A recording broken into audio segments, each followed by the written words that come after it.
सोमनाथ जिले में कई गांव थे और गांव में कई मिठाई वाले थे। इन सब को मोतीचूर के लड्डू प्रांजल और मुरली दिया करते थे। प्रांजल एक बेवा थी और अपने पति की मौत के बाद उसने ये लड्डू बनाकर बेचने का काम शुरू किया था। मुरली हर मिठाई की दुकान से ऑर्डर लेता था। अरे मुरली बेटा, मुझे कल 5 किलो लड्डू चाहिए, ठीक है? हाँ बिल्कुल, कल सुबह ले आऊंगा। और अगली सुबह लड्डू की डिलीवरी भी करता था। ये लीजिए आपके 5 किलो लड्डू। ये लो बेटा तुम्हारे पैसे, और अपनी अम्मा से कहना कि वो ऐसे ही लजीज लड्डू बनाती रहे। हाँ? तभी उस दुकान पर एक ग्राहक आई। ये मोतीचूर के लड्डू कैसे हैं? जी ये 300 रुपए किलो हैं। मुरली ने ये दाम सुना और वो चौंक गया। वो मन ही मन सोचने लगा, अम्मा तो इन्हें 150 रुपए बेचती है और ये दुकानदार 300 रुपए किलो बेचता है, मतलब इतना ज्यादा मुनाफा। मुरली उस दुकान से निकल गया। वो घर गया और उसने अम्मी को ये बात बताई। अब क्या कर सकते हैं, उनकी दुकान है, इसलिए वो जो मन चाहे उस दाम में फरोख्त कर सकते हैं। अम्मा, क्यों ना मैं लड्डू बाजार में बेचने की कोशिश करूं? 300 रुपए नहीं तो 200 रुपए किलो ही सही। कोशिश करके देख, तो हो सकता है बेटे। हाँ ठीक है अम्मा, कल आप मेरे लिए 10 किलो लड्डू अलग से बना देना। ठीक है। अगली सुबह प्रांजल ने लड्डू बनाना शुरू किया और 10 किलो लड्डू अलग बनाए मुरली के लिए। मुरली ने रोज की तरह पहले सारे लड्डू की डिलीवरी की और फिर अपने 10 किलो लड्डू टोकरी में भरकर निकल गया। वो बाजार पहुंचा। लड्डू ले लो, लड्डू, मोतीचूर के लड्डू, ताजे जायकेदार मोतीचूर के लड्डू, सिर्फ 200 रुपए किलो, 200 रुपए किलो। मुरली का दाम कम था, इसी वजह से ग्राहक मुतमईन हुए। अरे भैया, मुझे भी 1 किलो दे दो। हमें भी। मुरली के 10 किलो लड्डू हाथों हाथ फरोख्त हो गए। अम्मा, मेरे सारे लड्डू बिक गए। ये देखो 500 रुपए का मुनाफा हुआ है। हाँ। अरे वाह, ये तो बहुत अच्छी खबर है। अरे आप कल 20 किलो अलग से बनाना, ठीक है? हाँ हाँ जरूर। मुरली और प्रांजल दोनों ही बहुत खुश थे। रोज मुरली बाजार मोतीचूर के लड्डू लेकर जाता और सारे लड्डू फरोख्त ही हो जाते थे। मुरली अच्छा खासा मुनाफा कमा रहा था। इस मुनाफे से कुछ ही महीनों में मुरली ने बड़े बाजार के बीचों बीच एक दुकान किराए पर ले ली। वो दुकान में भी मोतीचूर के लड्डू 200 रुपए किलो के भाव से बेचता था। उसकी कमाई तो अच्छी खासी हो रही थी, पर वो हमेशा अपने व्यापार को बढ़ाने की सोचता था।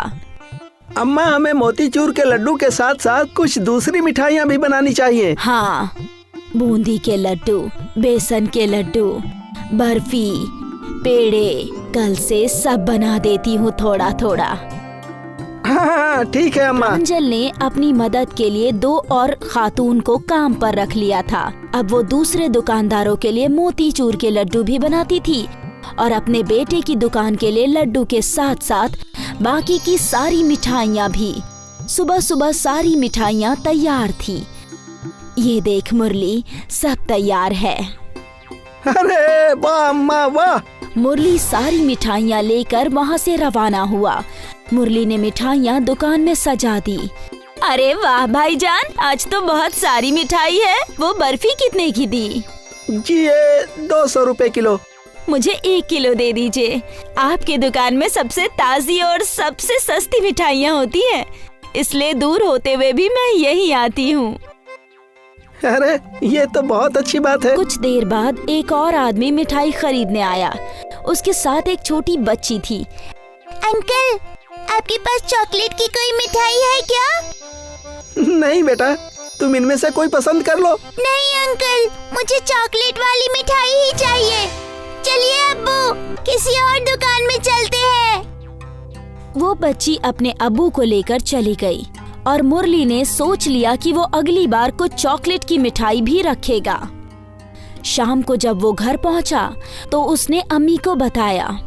अम्मा, हमें भी ना कुछ चॉकलेट की मिठाइयाँ बनानी चाहिए। चॉकलेट की मिठाई? पर क्या? अब जैसे चॉकलेट के लड्डू। चॉकलेट के मोतीचूर के लड्डू? हाँ हाँ, आइडिया तो अच्छा है अम्मा। कहीं देखे नहीं मोतीचूर के चॉकलेट लड्डू। एक बार बना कर देखते हैं, क्या पता शायद चल जाए। ठीक है।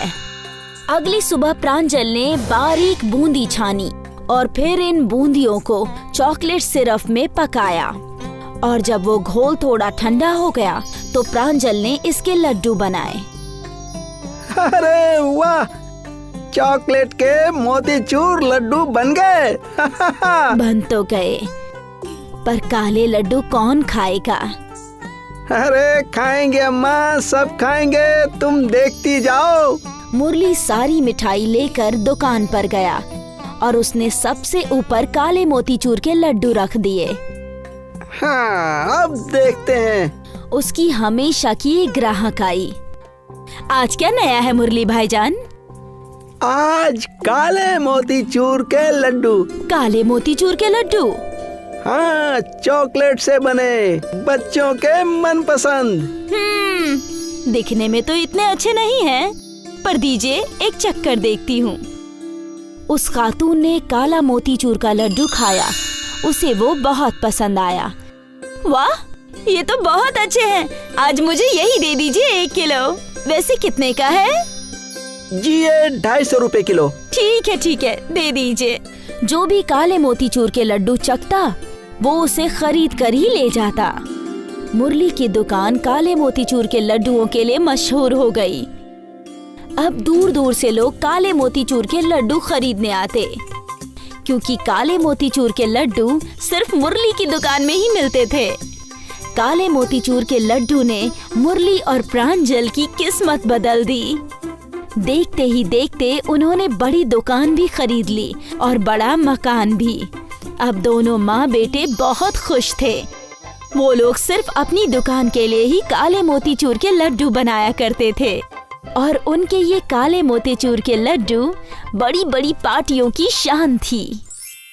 मेघपुर नाम का एक कस्बा था, जहाँ कस्बे का सबसे बड़ा मेला होता था, पूरे 10 दिनों का। लोगों के धंधे और बच्चों के खेलने का काफी अच्छा मौका था। वहीं मेघपुर में 2 बचपन के दोस्त थे, शशांक और प्रशांत, जो उसी मेले में अपनी अपनी पानी पूरी बेचा करते थे। दोनों ने एक ही दुकान खोली थी, लेकिन शशांक के रवैये की वजह से प्रशांत ने अपनी अलग पानी पूरी की दुकान खोल ली। शशांक हमेशा प्रशांत के हकले होने की वजह से उसे चिढ़ाता रहता, लेकिन प्रशांत का धंधा बेहद अच्छा चलता था, क्योंकि वो बेहद नेक दिल था। अरे आने वाले हफ्ते में मेला शुरू है। शशांक, क्या करने का सोचा है तुमने? कुछ मुनाफा कमाना है या नहीं? शशांक नाम है मेरा, मुनाफा तो जरूर कमाना है। अब देखना कि मैं क्या करूँगा। अरे वो तो तुम हमेशा ही कहते हो, लेकिन तुमसे ज्यादा मुनाफा तो हमारा दोस्त प्रशांत कमा लेता है।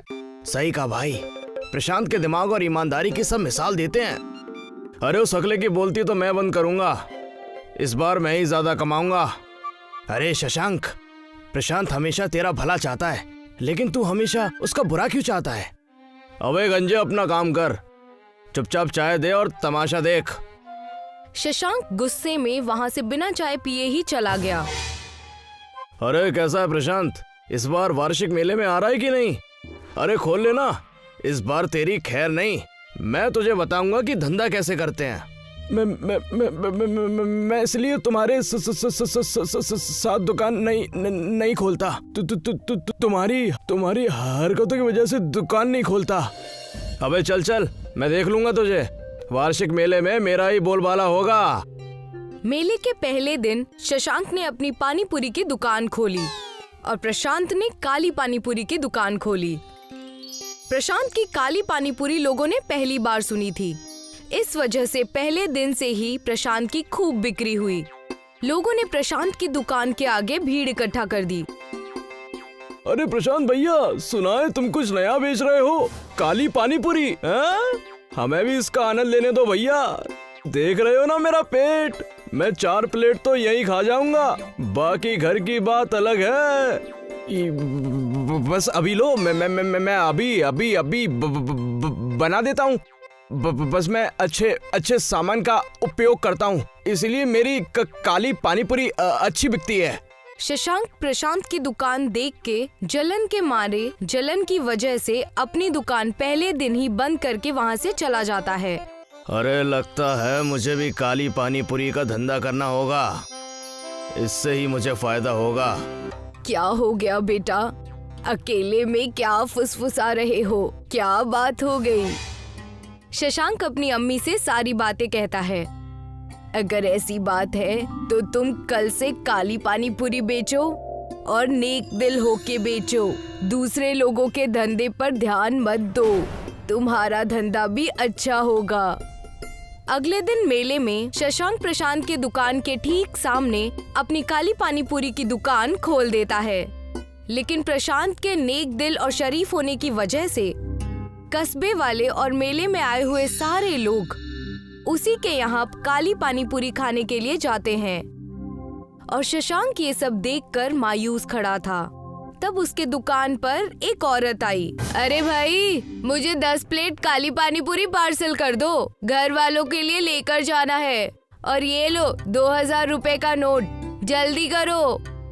उस औरत और पैसों को देखकर शशांक के मन में लालच आ जाता है और उसकी आंखें चमक उठती हैं।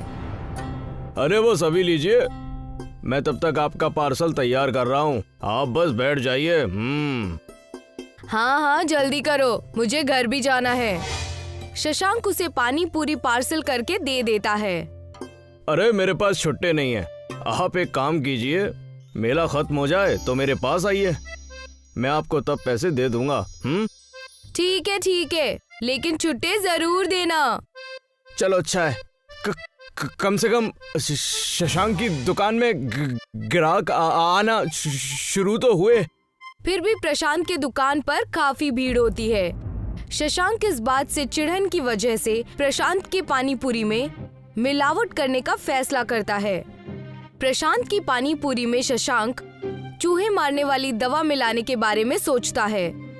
अरे बस ये प्रशांत का बच्चा अपनी दुकान छोड़कर कहीं जाए, मैं इसे सबक सिखाऊंगा, मजा आएगा। मेरे पैसे तो दे दो, तुमने छुट्टे करवाए या नहीं? कौन से पैसे? मैं नहीं जानता कि तुम कौन हो। अरे मैं आज सुबह ही तुम्हारी दुकान से पानी पूरी लेकर गई थी और तुम्हें 2000 का नोट दिया था। मैं फिर भी नहीं जानता, तुम जाओ और मेरा वक्त बर्बाद ना करो, जाओ। शशांक की नजर प्रशांत की दुकान पर पड़ती है। वो अपनी दुकान खुली रखकर कहीं जा रहा होता है। भाई साहब, मेरी दुकान का ख्याल रखिएगा, मैं वॉशरूम होके आता हूँ। जी प्रशांत भाई, कोई दिक्कत नहीं, आप आराम से जाइए, फ्रेश होकर आइए, बिंदास जाइए। प्रशांत की दुकान से जाते ही शशांक मौका देखकर प्रशांत के दुकान के पानी पूरी में चूहे मारने की दवा मिला रहा होता है कि तभी खिलौने की दुकान वाला उसे टोक देता है। अरे किस तरफ भाग गए, रुक जाओ, प्रशांत भाई जी अभी दुकान पर नहीं है, थोड़ी देर बाद आना। ओए खिलौने वाले, अपना काम कर, वरना तेरे बच्चों का खेलना मुश्किल हो जाएगा। शशांक ने प्रशांत के दुकान के पानी पूरी में चूहे मारने वाली दवा मिलाकर वो वहाँ से चला गया। खिलौने बेचने वाला दुकानदार दूर से ही ये सब कुछ देख रहा था, लेकिन अपनी ग्राहकी होने की वजह से वो ज्यादा ध्यान ना दे सका। थोड़ी देर बाद ही प्रशांत की दुकान पर एक आदमी अपने बच्चे के साथ आता है। मुझे भी पानी पूरी खाना है। अभी लीजिए। जैसे ही उस बच्चे ने प्रशांत का पानी पूरी खाया, वो बच्चा थोड़ी देर में चक्कर खा के गिर गया। समय रहते ही प्रशांत सब कुछ छोड़कर उस बच्चे को लेकर हॉस्पिटल चला गया और उसकी जान बचा ली। लेकिन पूरे कस्बे में ये हल्ला हो गया कि प्रशांत की पानी पूरी खाकर एक बच्चा हॉस्पिटल पहुंच गया। इसीलिए गांव वालों ने प्रशांत की पानी पूरी न खाने का फैसला किया। जल्दी समय पर आकर आपने इनकी जान बचा ली। अब मजा आएगा।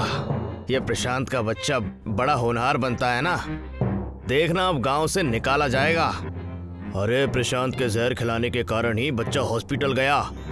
अब सब लोग बताओ, फैसला करना है। अरे फैसला क्या, इस गांव से बाहर निकालो वरना पूरे गांव को मार देगा ये।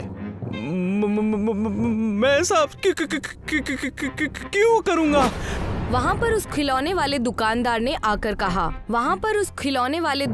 ने आकर बोला, अरे सजा प्रशांत को नहीं, शशांक को होनी चाहिए। इन्होंने प्रशांत के ना होने पर दुकान में जाकर पानी पूरी में मिलावट की है। ए, तुम मुझ पर झूठा इल्जाम लगा रहे हो। मुझे पता है तुम उसकी तरफदारी क्यों कर रहे हो, दुकान वाला होने के नाते ना। सारी सभा देखकर शशांक के दुकान में आई औरत जिसने अपने पैसे गंवाए थे, उसने आकर कहा, अगर ये खिलौने के दुकान वाले गलत कह रहे हैं तो मैं गवाही दूंगी। ये सारा काम शशांक का किया हुआ है, इसने ही किया है ये सब, और मेरे भी पैसे लूट लिए। और प्रशांत के दुकान के पानी पूरी में इसी ने चूहे मारने वाली दवाई मिलाई है। मुझे माफ करना, ये गलती मुझसे ही हो गई। प्रशांत से जलन के कारण मैंने ये फैसला लिया। मुझे माफ कर देना। तो तय रहा, पूरे गांव ने फैसला लिया है कि तुम्हें गांव से निकाल दिया जाए। मेला तो दूर, अगर तुम गांव की किसी बारात में भी दिख गए ना तो तुम पर कार्यवाही की जाएगी। इतना कहकर सरपंच ने शशांक को गांव से निकाल दिया और प्रशांत ने अपने पानी पूरी की दुकान फिर से खोल दी और उसकी बहुत अच्छी बिक्री होने लगी। रवि एक 5 सितारा होटल में बावर्ची का काम किया करता था। उसके हाथों में जादू था। रवि भाई, ग्राहक आपके पाव भाजी की बेहद तारीफ कर रहे हैं। शुक्रिया भाई। भाई, कभी हमें भी पाव भाजी नसीब करा दो। हाँ, आज मिलो होटल बंद होने के बाद। यहाँ खाएंगे तो बॉस लोग चीखेंगे। आप एक काम कीजिए, हम सबके लिए पार्सल पैक करके ले आना। उस रोज रवि ने ड्यूटी खत्म होने के वक्त पाव भाजी बनाई और पार्सल डिब्बों में भर ली। उसने अपने दोनों वेटर दोस्तों को पाव भाजी भी दे दी और एक डब्बा अपने घर के लिए भी रख लिया। वो दोनों बेहद खुश थे और रवि भी बेहद खुश था। खुशी खुशी रवि अपने घर पहुंचा। ये लो सुधा, पाव भाजी। अरे वाह, क्या बात है। आज हम गरीबों के नसीब में 5 सितारा होटल वाली पाव भाजी। वाह, ये अच्छा है, मैंने इतनी मेहनत से पाव भाजी बनाई और क्रेडिट 5 सितारा होटल को। इसीलिए तो मुझे अपना खुद का रेस्टोरेंट खोलना है। हाँ मियाँ साहब, आपका रेस्टोरेंट जल्दी खुल जाएगा। आमीन। लेकिन ये सब होगा कैसे? घर की, बच्चों की, सबकी जिम्मेदारी भी तो मुझ पर है। हाँ वो तो है, लेकिन मुझे उम्मीद है कि आपका रेस्टोरेंट जरूर खुलेगा। हाँ, उम्मीद पर दुनिया कायम है। तभी पिंकी और अर्नव ट्यूशन से आए। अब्बा अब्बा, आज तुम्हारे अब्बा तुम दोनों के लिए कुछ खास लाए हैं। पाव भाजी ना? अरे, तुमने कैसे अंदाजा लगाया? क्योंकि मेरा बड़ा दिल कर रहा था पाव भाजी खाने का। वाह, देखा, अब्बा को हर बात का इल्म है। सुधा, सबको पाव भाजी पेश करो। आज मेरे बच्चे मेरे हाथों की मशहूर पाव भाजी खाएंगे। क्या आपकी पाव भाजी वाकई मशहूर है? है नहीं, लेकिन हो जाएगी। चलो चलो, भूख लगी है, खाना खाते हैं। सभी ने मिलकर बड़े मजे से रवि की पाव भाजी खाई। आप तो मुझसे भी बेहतर खाना पकाते हैं। शुक्रिया। आपका रेस्टोरेंट जरूर खुलेगा। आमीन। फिर एक रोज की बात है, रवि होटल में खाना बना रहा था। मैनेजर उसके पास आया। दोस्त, मुझे बताने में बेहद तकलीफ हो रही है, लेकिन तुम्हें नौकरी से निकाल दिया गया है। लेकिन क्यों? होटल का मुनाफा कम हो रहा है तो मैनेजर मुलाजिम भी कम कर रहे हैं और इसी वजह से हम सिर्फ एक ही बावर्ची अफोर्ड कर सकते हैं। अब वही फास्ट फूड के साथ सारे फूड आइटम बनाएगा और उसे तजुर्बा भी है। तो बॉस का फैसला है कि अब हमारे होटल में एक ही बावर्ची रहेगा और इस वजह से तुम्हें नौकरी से बर्खास्त किया जा रहा है। रवि परेशान हो गया। उसे ख्याल भी नहीं आया था कि उसके साथ ऐसा कुछ होगा। वो घर पहुंचा और उसने सारी बातें सुधा को बताई। आप फिक्र मत कीजिए, आपको दूसरे होटल में मुलाजमत मिल जाएगी। दुआ करो जल्दी मिल जाए। रवि कई होटल में नौकरी की तलाश में गया, लेकिन हर जगह उसे मायूसी ही हासिल हो रही थी। तकरीबन 1 माह गुजर गया था। अब वो मायूस सा हो गया था। अब उस रोज जब वो घर लौटा तो वो रो पड़ा। परेशान मत होइए, आज नहीं तो कल आपको नौकरी हासिल हो जाएगी। मैंने कितने होटल्स में कोशिश की, लेकिन मंदी की वजह से कहीं काम नहीं है। अब मैं क्या करूं? काम नहीं है तो क्या हुआ, आपके हाथों में हुनर है। आप खुद का रेस्टोरेंट खोल सकते हो। लेकिन सुधा, रेस्टोरेंट खोलने के लिए पैसों की जरूरत होगी, वो कहाँ से आएंगे? मेरे जेवर है ना। सुधा, उनसे सिर्फ 2-4 लाख रुपए आएंगे। उतने में हम एक छोटा फास्ट फूड रेस्टोरेंट तो खोल ही सकते हैं।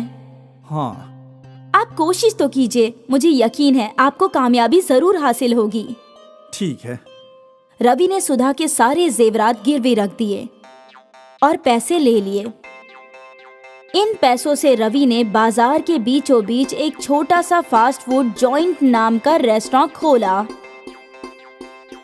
रवि के रेस्टोरेंट में सैंडविच, फ्रैंकी, मोमो और रवि की स्पेशल पाव भाजी फरोख्त होते थे। दोस्त, एक पाव भाजी दो। मुझे एक चीज सैंडविच। रवि का रेस्टोरेंट अच्छा चल पड़ा था। बाजार के बीचों बीच होने की वजह से वहाँ हमेशा ग्राहकों का हुजूम लगा रहता था। कुछ ही माह में रवि ने अपनी बीवी के जेवरात छुड़वा लिए। ये लो सुधा, तुम्हारे जेवर। ऊपर वाले का करम है हम पर। बड़ी जल्दी आपका रेस्टोरेंट जम गया। जमता कैसे नहीं, मेरे हाथों में जादू जो है। हाँ हाँ, रवि और सुधा की जिंदगी में अभी खुशी के थोड़े ही लम्हे आए थे कि उन पर नई आफत आ गई। रवि के फास्ट फूड रेस्टोरेंट के सामने ही एक पाव भाजी का ठेला लग गया। पाव भाजी के ठेले में पाव भाजी सिर्फ 50 रुपए की थी और यही देखकर सारे ग्राहक रवि के फास्ट फूड रेस्टोरेंट के बजाय पाव भाजी के ठेले पर खाने लगे। अब ये क्या नई मुसीबत है? अगर मैं पाव भाजी के दाम 50 रुपए से कम करूं, तो मेरे इस होटल का किराया और मुनाफा कैसे निकलेगा? रवि की उलझन बढ़ गई। अगले कई रोज तक रवि सोचता रहा कि कैसे उस पाव भाजी के ठेले की मुसीबत से निजात पाए। अगर मैं दाम नहीं कम कर सकता, तो मुझे कुछ नया करना होगा जिससे सारे ग्राहक मेरे रेस्टोरेंट में ही आएं। लेकिन क्या करूं? रवि सोचने लगा कि वो क्या कर सकता है। जब वो घर लौटा तो वो उसी ख्याल में था। सुधा, मैं क्या नया कर सकता हूँ? मैं समझी नहीं। अगर मैं पाव भाजी का दाम 50 रुपए से कम करूंगा, तो मुझे मुनाफा नहीं होगा। और अभी तो सारे ग्राहक उस ठेले पे ही पाव भाजी खा रहे हैं। तो मैं सोच रहा हूँ कि मैं कुछ नया करूं, ऐसा कुछ जो किसी ने सुना तक ना हो। सुधा अपने बावर्ची खाने में मसालों की जानिब देखने लगी। आपको याद होगा कि आपके गांव से सियाह मसाला आया है। अगर आप इस मसाले का इस्तेमाल अपने पाव भाजी पर करेंगे तो वो बिल्कुल नई होगी। सियाह पाव भाजी?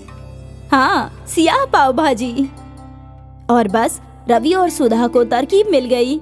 अगले रोज रेस्टोरेंट के बाहर बड़ी तख्ती लग गई, खुसूसी सियाह पाव भाजी। और रवि ने अपनी खुसूसी पाव भाजी बनानी शुरू कर दी। कई लोगों ने वो तख्ती पढ़ी। फिर एक यूट्यूबर का तवज्जो उस तख्ती पर गया और वो रेस्टोरेंट के अंदर आई। रवि ने उसे सियाह पाव भाजी पेश की। तो जनाब देखिए, हमारे पीछे है खुसूसी पाव भाजी, आइए खाते हैं। उस यूट्यूबर ने पाव भाजी चखी। वाह वाह, बहुत खूब। सियाह पाव भाजी का वीडियो वायरल हो गया और साथ ही रवि का फास्ट फूड जॉइंट भी मशहूर हो गया। अब उस छोटी सी दुकान के बाहर लंबी लंबी कतारें लगा करती थी। सुधा और रवि ने कई और लोगों को काम पर रख लिए। सियाह पाव भाजी इतनी मशहूर हुई कि दूर दूर से लोग सियाह पाव भाजी खाने आने लगे। देखते ही देखते रवि का छोटा सा फास्ट फूड जॉइंट अब एक बड़े होटल में तब्दील हो चुका था। आखिर आपका ख्वाब मुकम्मल हो ही गया। हाँ, लेकिन ये सब तुम्हारी वजह से मुमकिन हुआ है। तुम्हारी तरकीब कमाल कर गई।